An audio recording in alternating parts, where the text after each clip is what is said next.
Well, good morning. It's another short talk in the trailer park with an old guy, and I think you know who that would be. This is your friend Mike, and I'm on my way into church in a little while, I reckon. I got a shower. Let's see. Didn't do any breakfast today. Who cares? Food schmood. I mean, I like food, but, yeah. And these darn things, I thought I cleaned up the lenses. Eyeglasses. It's like this forever thing where you're forever fiddling with them. At least I am. And you know, the thing is, I've probably been wearing glasses since I was second or third grade. I honestly don't know. I think it was the end of second. I think that sounds right. Anyway, historically, track record-wise, I don't change glasses because I feel that the prescription is no longer 100% effective. I changed glasses because I destroyed them. I mean, just like, well, they kind of went that way. It's junk. You can't use them as glasses anymore. I mean, they might make it okay doorstop, but pretty ugly. I'm on the Sunday morning, and I just thought to myself, you know, it's such a beautiful day outdoors, and I'm gonna head on down to church. Why not? You should go to church too. Find you a good Bible-believing church. Go. Pay attention and get you a Bible. Start paying attention. Things are happening in this world so fast and so crazy like. I was thinking about this earlier as I stepped out of the shower. I thought, you know, here I'm 64 and it's only been since 2020 that I recall. 2020 was so weird of a year with that whole imaginary disease thing. Where basically the government decided, well, you know what we're going to do? We're going to use this as a test run, and we're going to find out how far we can push you. And it was sad. It was sad. The land of the free and the home of the brave? I don't think so. It was the land of the scared and the home of the brainwashed. I can remember early in 2020, when that whole fiasco was unraveling and Dr. Fraudchi was up there with Birx and Trump in front of national TV telling lies. And at that time, they were still selling the bat meat, the bogus bat meat salesman theory. The first time I heard that, I thought, you don't expect anyone in the world to believe that, do you? And they did. They expect everyone in the world to believe it. And it went downhill from there. I knew probably by April of that year, about this time of year, maybe even earlier, that they already knew. They knew how deadly this thing was. It was about, I think it was 0.03% or something like that. So a basic flu epidemic is 0.018 or something like that. So 18 people out of 1,000. Sort of 1.8 out of 100, 1.8, die from an ordinary, what they call flu. Now, they'll never actually tell you that they have a flu. They only say they have flu-like symptoms. Nobody actually has the flu. They just have the symptoms. It's like, well, that's odd. And anyway, typical flu knocks down, you know, 1.8. We'll call that 18 people per 1,000, or maybe that's 18 people per 10,000. I'm probably mixing that all up. But the point is that this COVID hokey pokey was about twice that, down to 2.8 to 3. It was deadly, but guess who was going to die? We already know who was going to die by March of 2020. The same people that die during the regular flu. Older folks, people with breathing disorders, people with, say, kidney problems. What they called it, comorbidities. It's the same crew. But what were we seeing in our world? What I was seeing here in Las Cruces was insane. It just stirred me to my core. I just thought, you cowards. I mean, the people around me, you cowards. I was seeing people driving down the road with their windows up, wearing toy paper masks.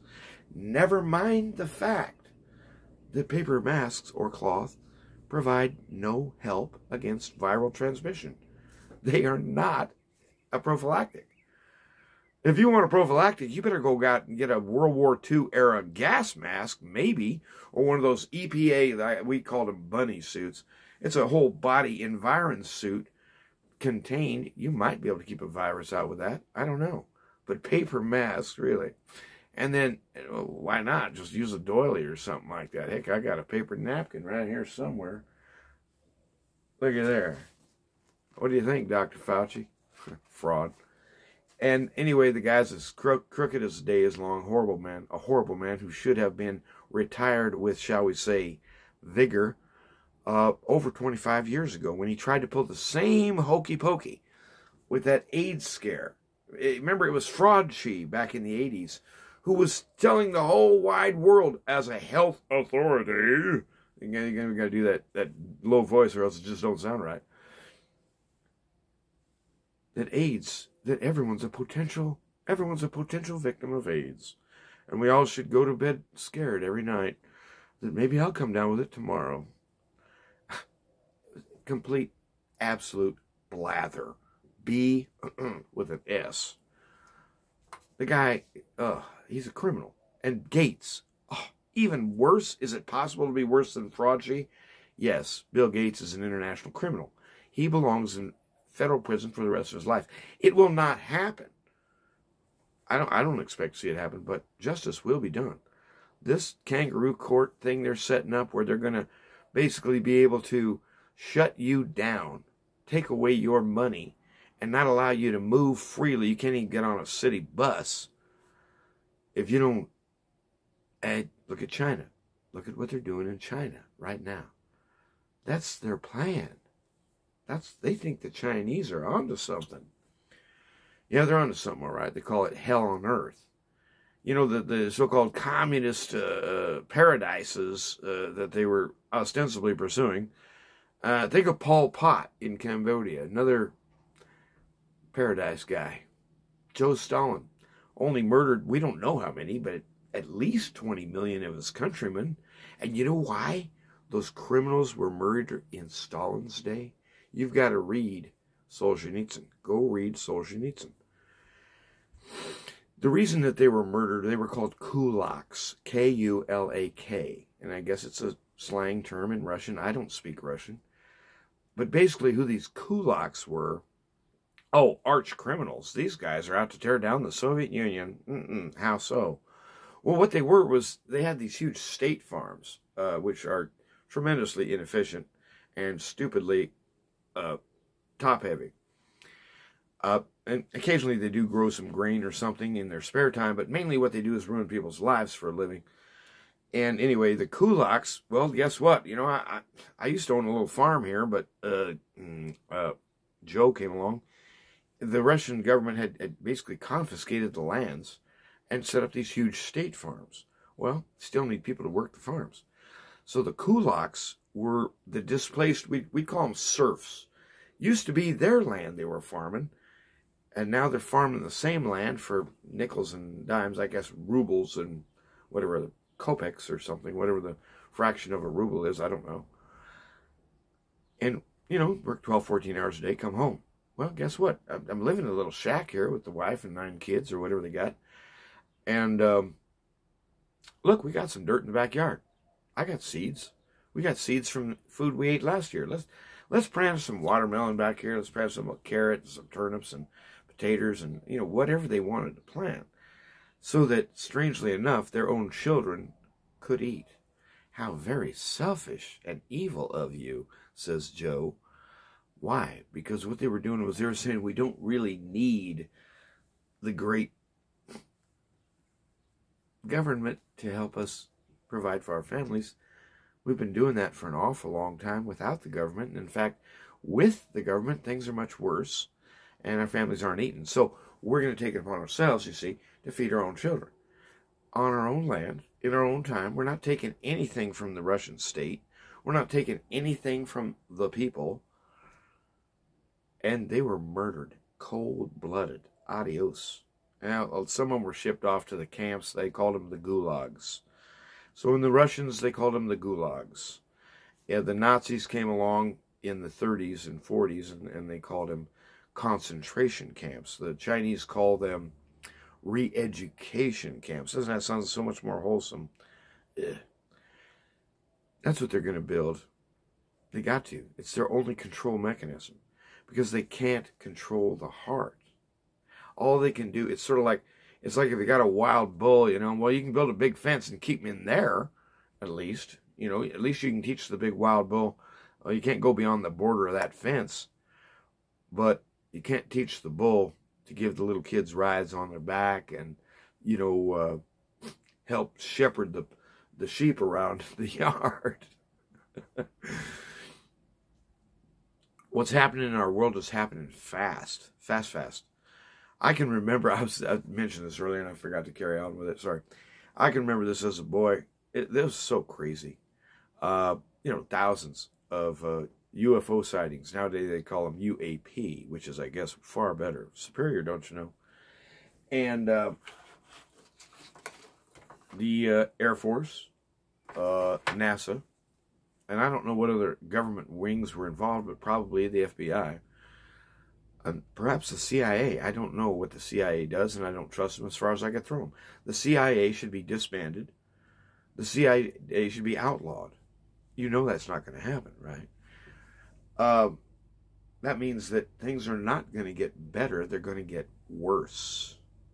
If we all agree upon the term worse, meaning more egregious, heavy-handed, meathead, stupid rules emanating from some obscene high source which doesn't have a name or a post box attached where you could go out and camp out in front of his house and say, we're going to get this right.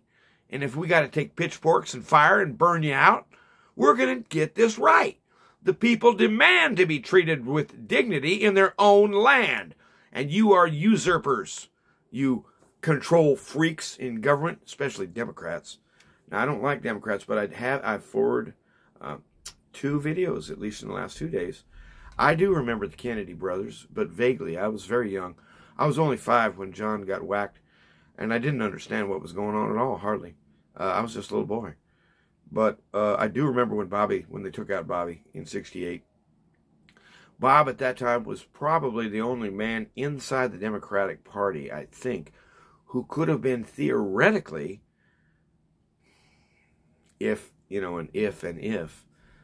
could have been theoretically counted on to get the U.S. out of Vietnam. We had no business in there in the first place. Much less did we have business under LBJ of boosting that up to 500,000 troops on the ground to pacify this nation, as they called it. Pacify? Nah. The whole thing was crooked.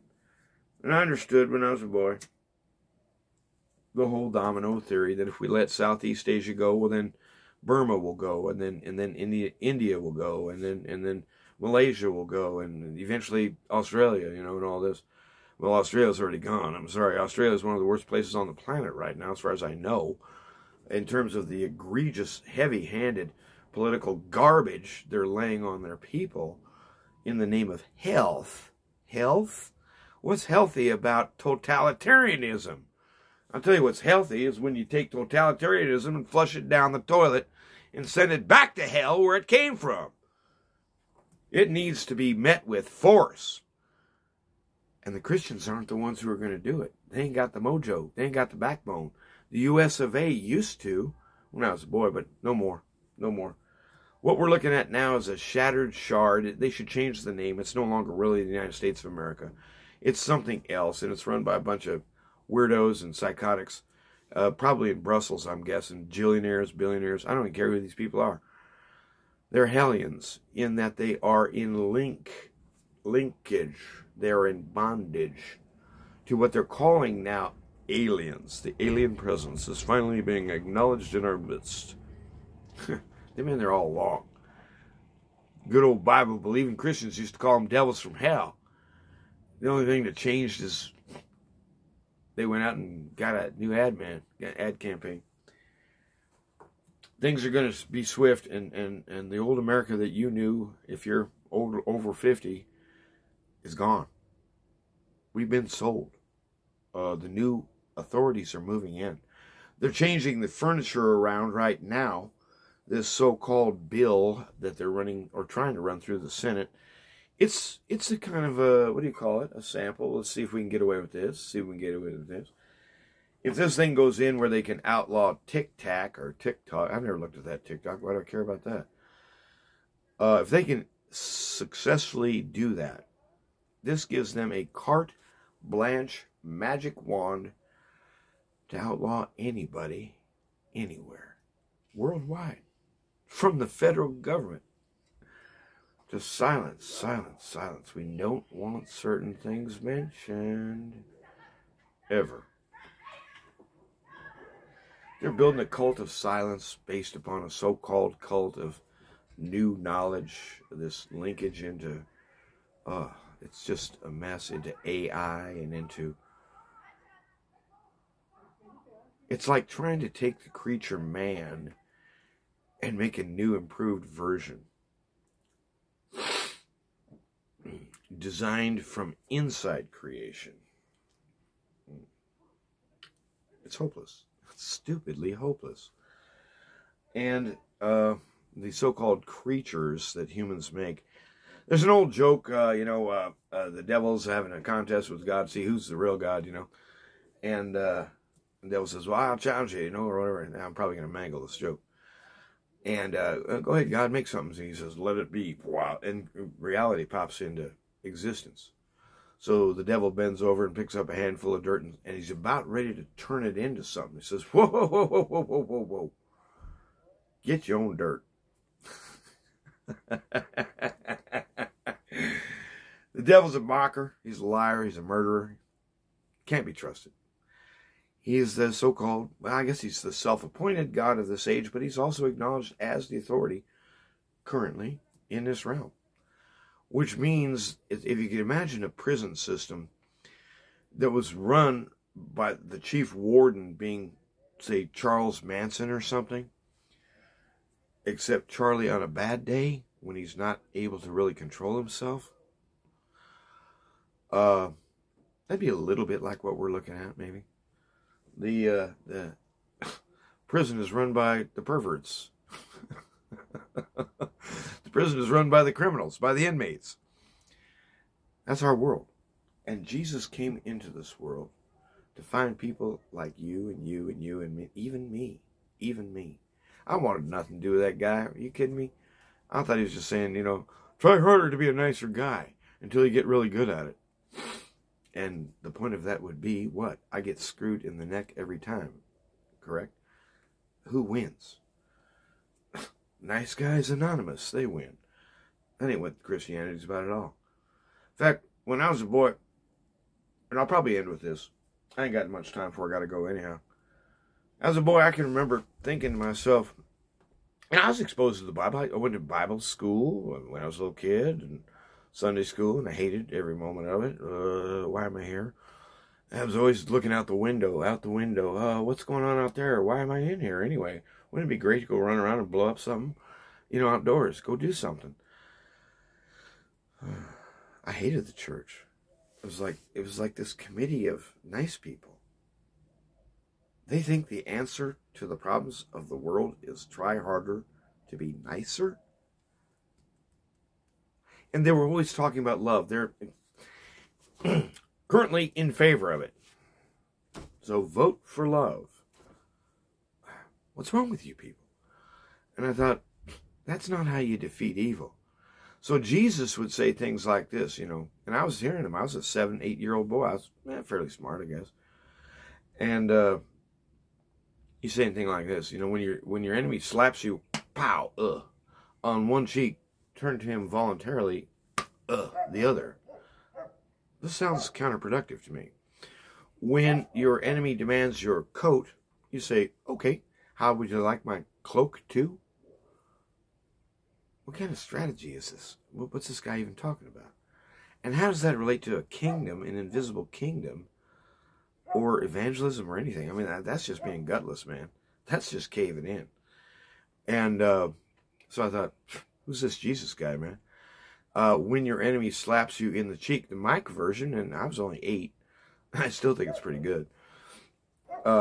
when your enemy slaps you in the cheek, take your 12 gauge, blow his left kneecap off. He won't do that no more. He'll learn to keep his distance from you, won't he? How hard was that to figure out? And I thought, yeah, I'm surrounded by weirdos, man. What's wrong with these people? But if you look at it from the covenantal perspective, why was Jesus here in the first place? Certainly not just say, well, here's an excellent role model that in your spare time you may care to imitate, and if you do, you might be happier. Maybe things will work out. Who knows? That's not the gospel. The gospel is that Jesus entered a prison planet ruled by savage perverts, psychotics, and the people are enchained in darkness. They cannot free themselves. In fact, they won't even think of being freed until they are freed. He frees us from our sin, which means he's freeing us from the condemnation and lawful judgment to come. The destruction from on high, a burning, a trampling, a darkness which has been, it's sort of like when you're in Oklahoma City. Now, I've never been to Oklahoma City during a tornado, but I imagine if an F5 was coming on, you'd probably hear it on the radio, right? You might even hear an air raid siren outdoor, you know, whatever, warning, run. Take that F5 in OK City and amp it up to a worldwide F infinity tornado showing up, and this tornado's got an attitude. He's hostile, furious. I love some of the things that Lewis says, and Lewis would say, speaking of this, he comes in uncreated fury. Ah, elegant, elegant. To trample and destroy. He will not tolerate evil. Ever. Full stop. So what hope do sinners have? And Jesus starts talking about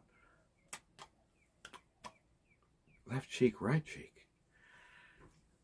Here's how I understand the gospel message. When Jesus preaches, he's not saying, here's my idea about how to be a nicer guy and win friends, and therefore probably get some contracts.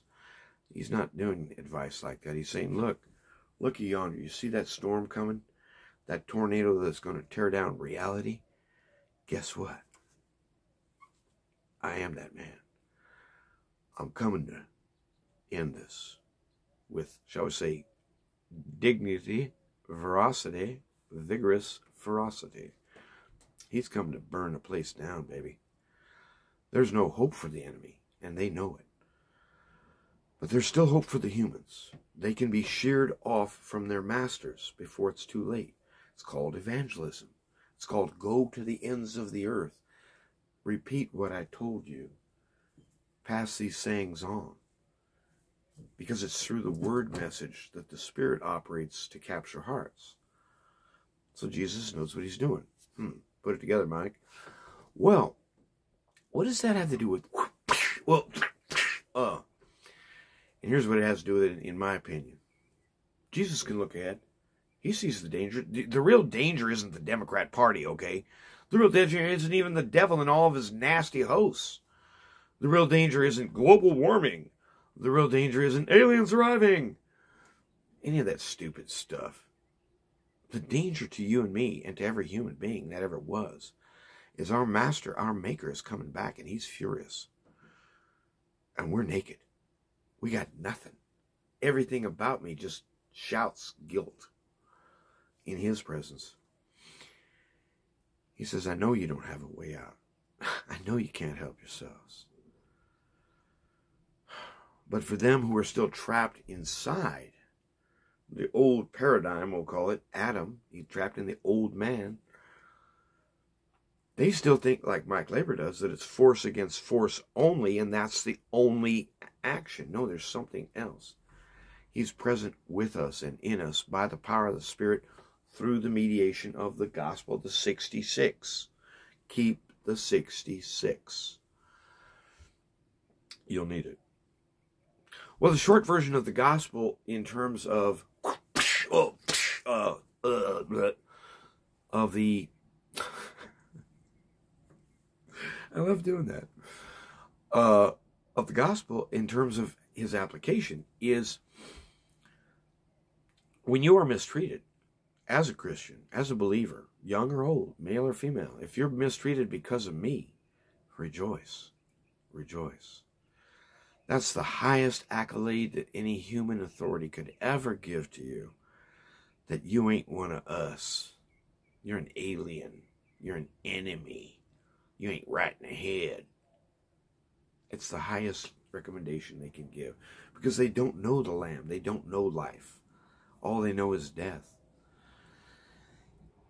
Jesus says, when that enemy who is still sunk in misery approaches you who have been approached by the Spirit and renewed and mistreats you, guess what? First of all, that's expectable. Two, that's actually quite a feather in your cap. I guess you'd have to stick the feather on the side. In the back, you couldn't see it. Well, unless you happen to be a native. But never mind that.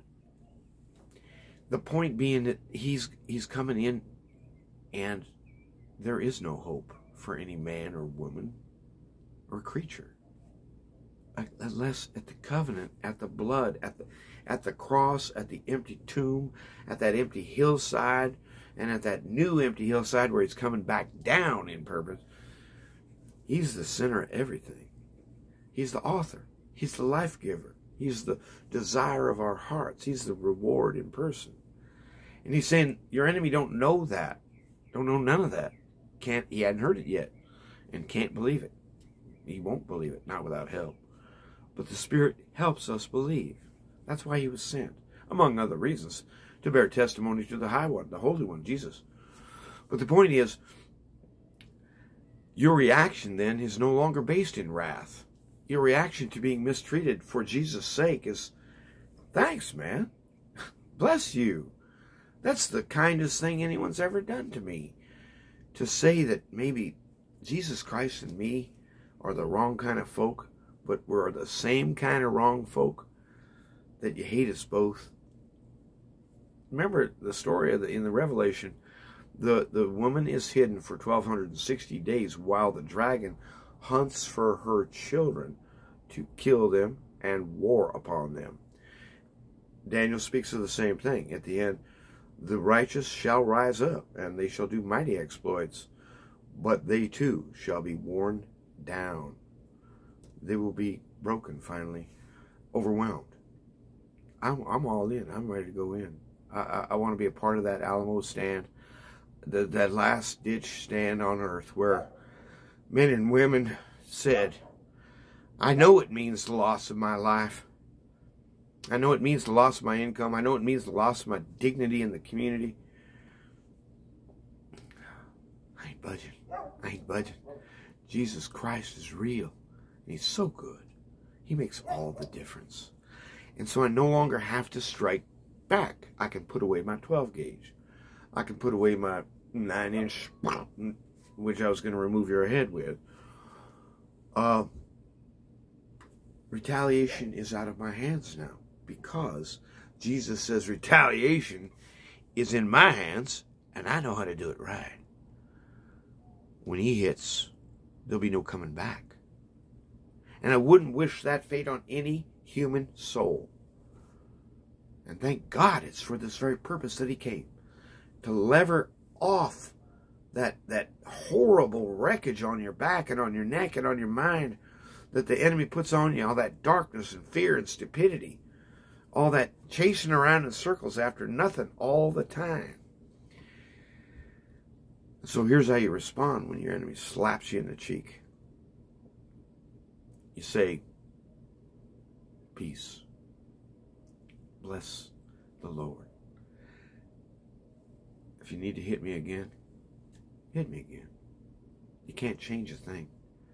And you can't give yourself a shred of hope in the process.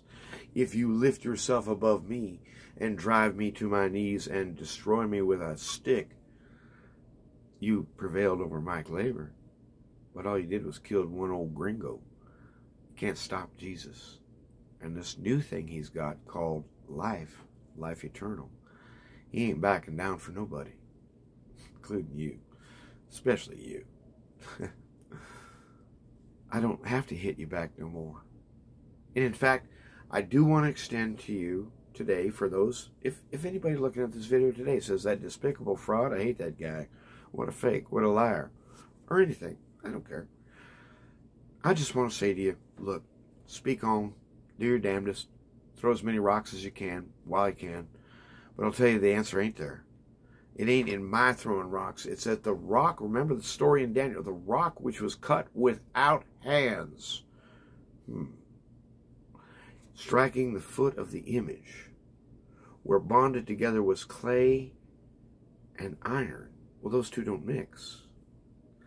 What he's telling you, he's plain telling you, man, this whole AI thing, this whole scare about AI is going to take over the world in a sort of a cyborg deal where they're literally talking about, at some point in the future, I'm going to be able to download my consciousness into a computer and therefore live forever.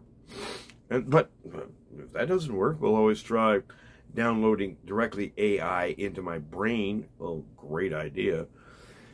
Guess what? It's read and write. Not only can they read what you want, they can tell you what to think. And that whole thing's just racket. It's unstable. It doesn't cohere. Clay does not bond to machine or iron. There's no hope for this stupid fiasco they're springing on the world right now. Take all your AIs, throw in all your aliens, throw in your Antichrist character, and that phony baloney prophet character. Ugh. Whoever these guys actually turn to be, doesn't matter. They can't change a thing. Jesus wins, hands down.